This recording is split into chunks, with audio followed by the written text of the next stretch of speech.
Assalamualaikum warahmatullahi wabarakatuh. Selamat datang kembali di channel Kokodekpa Majalengka. Pada konten kali ini saya akan kedatangan tamu spesial ya, owner dari dealer Nippon Koi House. Karena kebetulan pada konten kali ini kita mengorder satu box ikan Asagi Zinrin from Ooya Koi Farm ya. Seperti apa ikannya kita tunggu sampai dengan ownernya datang ya, karena spesial ya, beliau antar langsung ke lokasi kita ya, dari Jakarta langsung ke sini ya.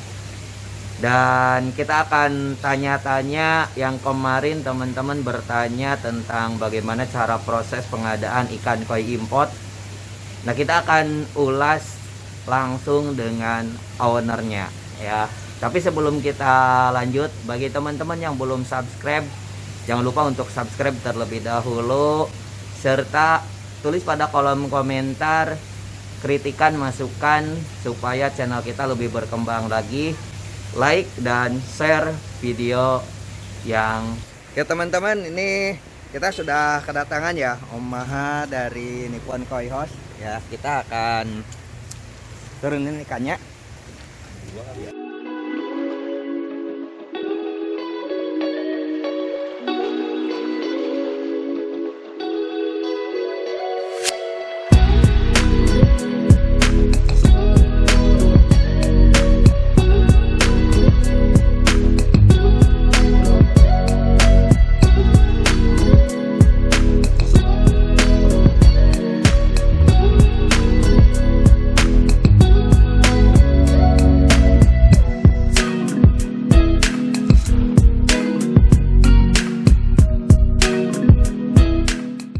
Baik teman-teman, kita sudah kedatangan owner dari Nippon Koi House. Dan perkenalan dulu ya, nama Om. Oke, nama saya Mahari, ya Nippon Koi House. Ya, oke. Kemudian alamat Om, alamat dealer, alamat rumah. Alamat rumah kolam kita ada di Megamendung, dan kolam untuk karantina untuk baby khususnya ada di Duren Sawit. Rumah saya juga di Duren Sawit. Oke, kemudian status Om. Status sudah menikah. Sudah menikah ya. Jadi para gadis mohon untuk tahan diri ya. Oke, kita akan ngobrol-ngobrol terkait dengan proses pengadaan Om, karena memang kebetulan di channel YouTube saya itu banyak teman-teman subscriber itu bertanya bagaimana sih pengadaan ikan koi import dari Jepang ya, gitu. Karena kan sekarang memang lagi tren atau lagi rame ikan koi import itu lebih banyak di pasaran. Nah, rule-nya itu seperti apa? Oke, kita bahas dari importnya dulu ya. Jadi kita itu kan nyari barang dari breeder. Dan itu ada dua jenis. Biasa setiap dealer itu punya agen masing-masing. Contoh, saya punya agen A, B, C di sana. Jadi biasanya sih kalau misalnya kita ke Jepang ya kita yang cari sendiri, kita yang cari sendiri. Nah, walaupun kita cuma agen. Nah, tapi kalau sekarang itu agen kita yang cariin. Jadi kita tinggal hubungin agennya, minta cari dong yang A, B, atau C. Atau sebelum kita minta, kadang mereka nawarin, nih ada ikan ini, ada ikan ini. Jadi kita mau ambil atau enggak. Nah, terusnya pertama kan kita cari ikannya. Yang kedua, kita setelah deal ya biasa transfer udah oke, dan di agen itu biasa minta fee. Mereka kadang-kadang keuntungan mereka dari itu mereka nggak makan harga, tapi mereka ngambil fee. Misal fee-nya ada 10%, 15%, 20%, beda-beda. Tergantung yang berapa ya. Tergantung agen. Nah, terus setelah itu kita cari importirnya. Jadi walaupun dealer itu nggak semuanya importir, Nippon sendiri belum punya izin impor sendiri. Jadi kita biasa nebeng ke teman-teman dealer, atau ada importirnya sendiri yang memang dia import koinnya. Dia punya izin importnya, dia bisa ngurus prosesnya. Nah, setelah itu ya mereka akan kirim dan akan dikirim. Nah, tadi kan ada sedikit bahasa tentang hentik langsung ya. Berarti kita tuh bisa bisa tanpa lewat agen, berarti bisa langsung memilih ikannya. Nah berarti untuk handpick langsung itu kita harus OTW ke Jepang atau seperti apa prosesnya? Sebenarnya kalau handpick langsung nggak semua agen tuh, nggak semua dealer tuh biasanya dikasih ya. Kenapa? Karena di Jepang itu mereka itu kita itu dipaksa atau bukan dipaksa, kita disuruh ini ambil dulu ikan ini, baru ikan ini bawa handpick.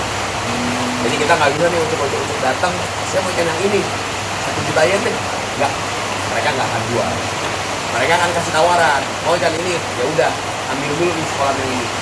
Ikan ini nggak usah 1 juta yen, 800 yen aja. Bahkan lebih murah tapi disuruh ambil yang lain. Karena buat mereka itu jual ikan bagus gampang. Saya itu jual ikan Yang kualitasnya kurang kurang bagus. Oke, itu berarti ya teman-teman, jadi selain via dealer atau tadi bisa handpick langsung, tapi dalam tanda kutip ya, jadi teman-teman memang ada aturan, memang ini harus diambil dulu atau seperti apa tadi. Nah sekarang ada dokumen khusus nggak kalau kita misalkan ingin menjadi importer langsung atau ngambil langsung dari Jepang gitu? Oh, kalau ngambil langsung dari Jepang sih sebenarnya gini, kalau misalnya kita punya agen, kita mau banyak kontak mereka, itu sebenarnya bisa-bisa aja. Jadi mereka akan open misalnya, ya udah mau berapa ekor, mau berapa, belanja berapa, mau misal 1 juta yen, punya budget 1 juta yen, mau dapat ikan yang kualitas seperti apa, itu mereka yang akan cariin. Atau sebelum, kalau misalnya kita udah biasa sih kita nggak usah minta ya, mereka yang nawarin. Ini ada ikan ini, ada ikan ini. Nah kalau impornya sendiri kita nggak bisa, dokumennya banyak sih. Tentunya kita harus punya fasilitas karantina yang memadai, kita harus punya dokumen yang sekarang, punya izin impor dari KKP. Karena kalau sini dari karantina ada kan. Impor sendiri pun sampai sekarang kita nggak impor sendiri. Jadi kita itu dealer, kita memang belanja langsung, tapi impornya kita minta tolong ke dealer. Jadi proses impornya itu mereka, karena dokumennya cukup banyak ya, cukup ribet, dan pengurusannya pun ya karena memang impor juga ketat sekarang gitu kan, jadi memang lebih sulit lah.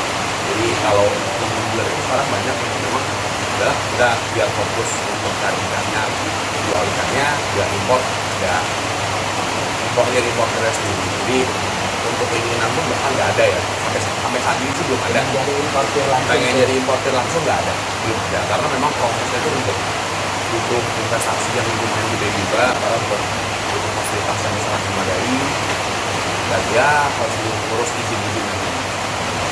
Oke, dari itu tadi rule ya Om ya. Gitu. Sekarang kalau misalkan kita udah order nih, misalkan hari ini order, misalkan besok kita bisa nggak request, Om besok kirim ikannya kayak di Indonesia gitu? Di Indonesia nggak bisa, karena importer itu dia itu bukan kirim per box, dia itu booking kargo itu misal berapa kubik atau berapa kilogram, kirim 1 ton. Kalau kita mau kirim 1 box doang, oke, tetap kita harus bayar 1 ton rugi. Jadi teman-teman dealer pun sekarang hitungannya kita barengan importnya. Jadi walaupun bahkan beberapa importer yang memang dia udah punya izin sendiri, tapi kuota dia belum sampai 1 ton, ya udah mending gabungin importer lain, barengan aja kita biar kuota 1 ton itu masuk. Tapi kan ada schedule-nya, dan bisa besok minta kirim langsung atau bisa. Walaupun sudah 1 ton atau sudah sesuai ketentuan. Bisa aja sih, tapi biasa kan kita harus book schedule pengiriman pesawat. Pesawatnya kapan ada schedule-nya, kita nggak bisa kalau besok nggak ada schedule penerbangan ya nggak bisa. Kira-kira dari schedule sampai masuk ke Indonesia berapa lama? Itu langsung ya, jadi kalau misalnya, kalau dari Jepang itu contoh misal sebelum pagi mereka udah packing, mereka kirim ke bandara. Nah itu ya, mereka dari proses, misalnya juga ada proses ekspornya kan, ada proses karantinanya juga dari bandaranya, pengecekan dan lain-lain. Itu flight biasanya baru terbang itu paginya. Nanti 1 hari setelah Ya, packing flight, kita, gitu. ya, flightnya paginya atau malamnya, karena perbedaan waktu nyampe sini bisa di malamnya.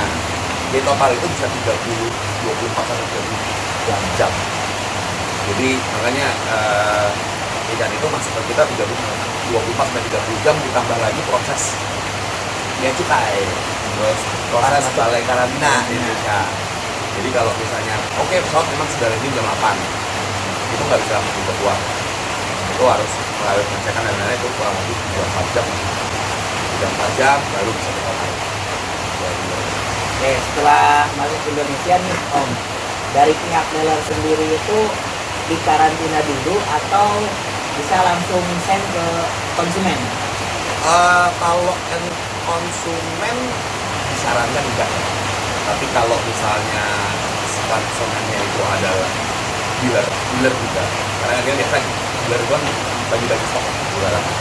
Jadi ya udah, dealernya kan memang udah tahu proses gimana cara karantina yang fresh baru datang dari Jepang, kita kan ngasih. Tapi kalau misalnya end customer yang benar-benar baru atau habis lah biasa, itu enggak disarankan untuk, karena treatmentnya itu berbeda ya, dan resikonya paling tinggi di situ karena harus penyesuaian di suhu Indonesia, kayak ibaratnya manusia aja habis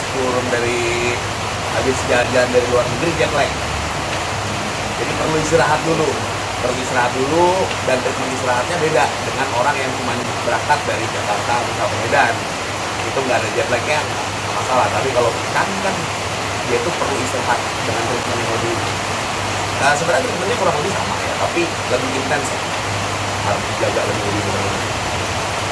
Kemudian setelah proses karantina, biasanya dealer itu forward langsung ke konsumen berapa hari Om dari proses karantina itu?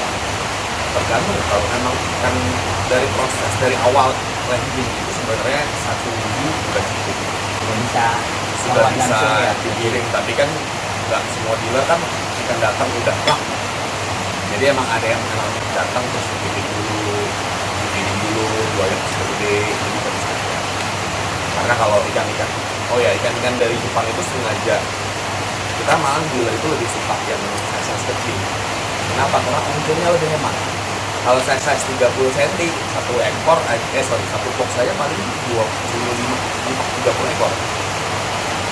Berarti kan dibagi ongkirnya aja udah gede. Ya. Tapi kalau ikan-ikan kecil 100 ekor, atau bahkan ada yang sampai 2 ya. Jadi hitungannya lebih murah, ikannya patungan. Ya. Oke, kemudian biasanya saat ikan datang dari Jepang ke kita tuh ada nggak yang ikan misalkan oleng atau tiba-tiba satu box tumbang begitu? Jawabannya ada. Jadi resiko itulah yang kalau misalnya di dealer itu punya resiko yang Tidak ada garansi. nggak, biasa sih mereka nggak pernah ngomong garansi ya, tapi kalau misalnya dengan penetapan kita biasa kita kabarin, biasa mereka ganti, tapi gantinya bukan dengan lipat, karena ditambahin di pengiriman di belanja selanjutnya. Jadi ya kita disuruh belanja lagi. Jadi kalau kita nggak belanja lagi nggak dikasih. Ya, jadi kita suruh belanja lagi. Nah, kemudian kan kadang ada beberapa polemik terkait dengan serti ini Om, gitu ya, terkait dengan serti. Nah, di serti itu sebenarnya dari Jepang itu udah ada tulisannya atau memang blank serti dari sana yang dikirimnya? Jadi kalau ikan-ikan yang memang box-boxan dan kuantitasnya banyak, dan ikan spesial ya, itu biasanya dari Jepang itu kirim blank serti. Mereka kirim blank serti, di sini kita yang cetak. Maksudnya dia yang kirim ada belangkonya aja, kita yang cetak fotonya, kita yang cetak tulis size-nya.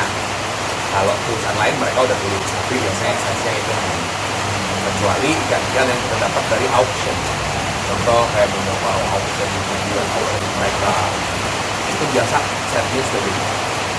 Dan biasa contoh kalau ada beberapa ikan itu contoh Momotaro kalau yang di sini dicetak itu biasa ada foto ikan saja. Tapi kalau misalnya dapat ikan dari auction, biasa ada foto parentnya juga. Tapi apakah itu mempengaruhi validitas serti? Tidak. Dua-duanya valid. Dua-duanya bisa didapat di lokal. Dan masalahnya adalah kan banyak oknum di sini yang memang suka serti. Jadi kita sendiri sebenarnya agak sulit untuk melihat mana serti yang asli dan mana palsu. Intinya adalah beli di dealer yang memang terpercaya. Karena nggak ada satupun yang bisa jamin sebenarnya. Ini ikannya bener nggak? Kadang sertinya asli, ikannya yang nggak asli. Jadi ikan itu bukan ikan, misal kalau sakai, sertinya sakai. Ya. Ikannya diganti Ikannya ikan yang lain. Makanya belinya di dealer yang memang sudah valid. Nah, kemudian ada juga yang kadang mempermasalahkan tulisan ya Om. Gitu kalau misalkan karena saya ngebeli misalkan dari ambil contoh misalkan dari daerah Jawa misalkan tulisannya misalkan untuk jenis tulisan Times New Roman. Nah, ada lagi yang Arial. Nah, apakah itu juga mempengaruhi keaslian serti atau seperti apa? Bahkan ada juga yang ditulis tangan. Apakah semuanya sah atau valid juga? Statusnya semuanya sah karena Jepang nggak ada ngasih guideline ke kita untuk pakai fontnya apa. Jepang nggak info fontnya berapa, size fontnya berapa, itu nggak ada. Di Jepang nggak ada karena memang bahkan ditulis tangan pun selama memang sertinya valid. Sorry, sebenarnya bukan karena sertinya valid, ikannya valid itu ya sesuai. Ya sebenarnya permasalahan ikannya memang ikan sakai, ikannya memang ikan benichi, itulah yang dibilang valid. Karena kalau kita jujurnya sekarang itu agak berbelok ya, orang itu beli koi impor itu berpikir sertinya, padahal yang kita beli itu ikannya. Kalau saya sendiri nggak peduli ada sertinya atau enggak, ikannya bagus ya beli, nggak ada sertinya ya udah. Oh kita kalau emang saya sebagai rebus ya saya ikutin kok, saya nggak maksudnya ya serti iya Dari apa gitu. iya bukan serti apa ikannya kelihatannya bulunya oke, apalagi kalau misalnya sampai terkenal dan peran yang kita tahu dan perannya selama bertahun-tahun yang kelihatan anakannya bagus ya udah.